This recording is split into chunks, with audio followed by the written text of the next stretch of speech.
네, 안녕하십니까. 오랜만에 인사드리는 부자파 부동산 연구소의 이철흥 소장입니다. 자, 오늘은요, 이제 정권이 바뀌었지 않습니까? 바뀌었는데, 윤석열 당선인이 선거 기간 때 내내 그 공약으로 내세웠던 이 부동산 세금 관련, 일단 일종의 완화 정책이죠. 그 중에 오늘 타이틀 제목이 양도세 중과 완화 힘심는 윤 다주택자 매물 나올까? 이런 주제를 가지고 얘기를 한번 해보도록 하겠습니다. 지금 인수위원회가 가동이 돼서 업무 인수인계를 지금 받고 있는데, 이 윤석열 당선자 같은 경우 인수위원회 업무 보고에는 잘 참석을 안 한다는 게 원칙이라고 합니다. 특히나 이 부동산 관련해서 이 국토교통부 업무 보고에는 유일하게 좀 참석을 했다고 그래요. 그래서 거기서 한 얘기가 부동산 문제가 워낙에 심각하기 때문에 인수위원회에 자기가 관여를 안 하지만 특별히 부동산 가격은 좀 문제의 심각성이 있어서 본인이 참석을 했다, 이렇게 이야기를 꺼냈고요. 현 정부에서는 뭐 종부세, 그 다음에 재산세, 뭐 양도세, 뭐 취득을 혜택한 취득세 이뿐만 아니라 부동산과 관련된 모든 세금을 굉장히 많이 올려놨지 않습니까? 양도세 같은 경우는 아시다시피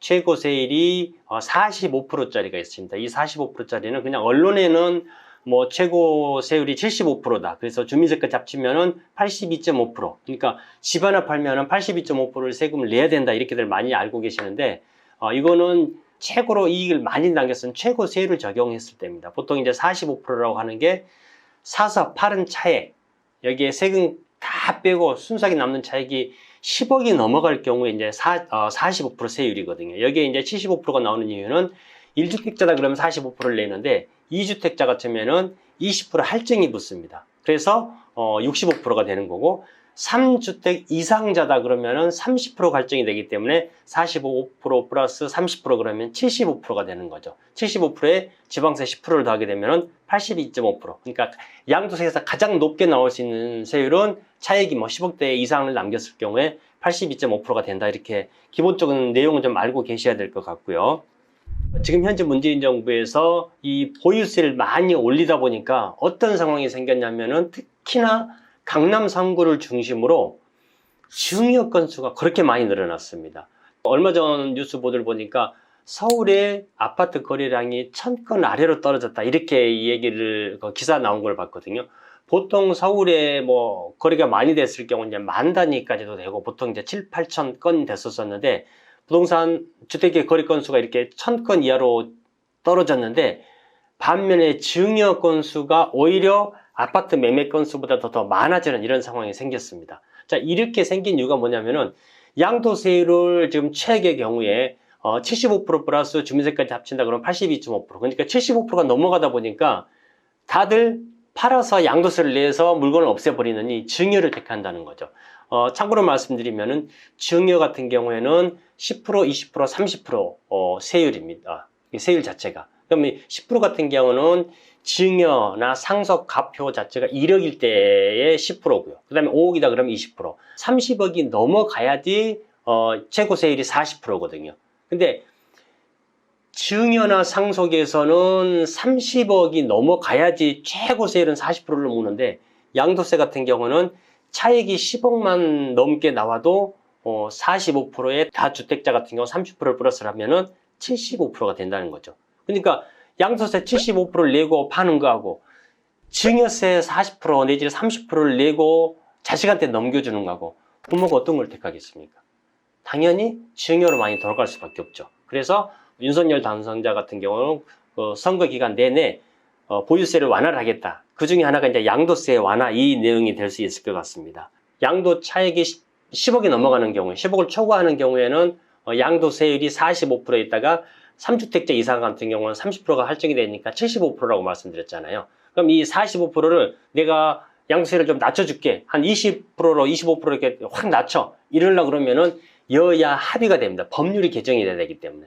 근데 이 지금 윤당선인 같은 경우 2년 동안 중과를 유예를 하겠다, 이렇게 공약을 내놨었거든요. 이 중과 유예라고 하는 거는 시행령만 개정을 하면 되는 거기 때문에 여야 합의가 사실은 필요치 않습니다. 최소 2년 정도는. 따라서 지금 윤 당선인이 바로 할 수 있는 거는 2년 동안의 중과는 좀 배제하겠다.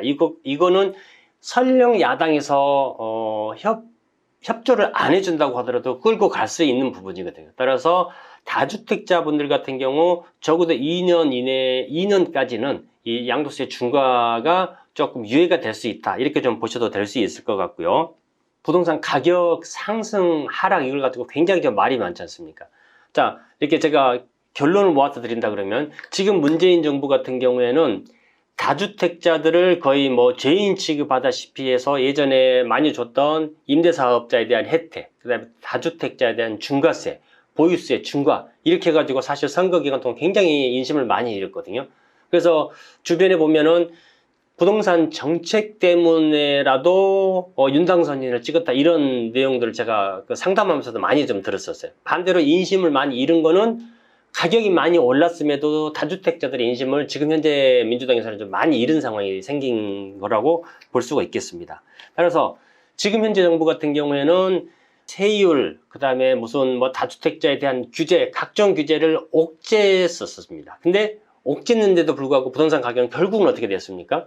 문재인 정부 취임 5년 전과 5년 후를 비교하다 보면 뭐 2배, 3배 이렇게 가격이 많이 올랐다고 이야기를 하잖아요. 그러니까 부동산 가격을 이렇게 옥죄는데도 가격이 많이 올랐는데, 그러면 윤 당선인이 이제 윤석열 정부가 들어서서 만약에 정책을 문재인 정부 때 이렇게 옥죄놨던 걸 다 푼다고 가정을 합니다. 그럼 지금 현재 당장 할 수 있는 게 대출 푼다고 그러죠. 그 다음에 보유세 낮춘다고 그러죠. 양도세도 완화시킨다고 그러죠. 취득세, 뭐 경우에 따라서는 뭐 신혼부부나 신규 이렇게 생애 첫 주택 취득자 같은 경우는 취득세를 아예 100% 면제해 주겠다 이런 얘기도 나오고 있는데, 이렇게 세금을 다 푼다고 가정해 보자고요. 그렇게 되면 집값이 어떻게 되겠습니까? 이렇게 하더라도 집값은 올라갑니다.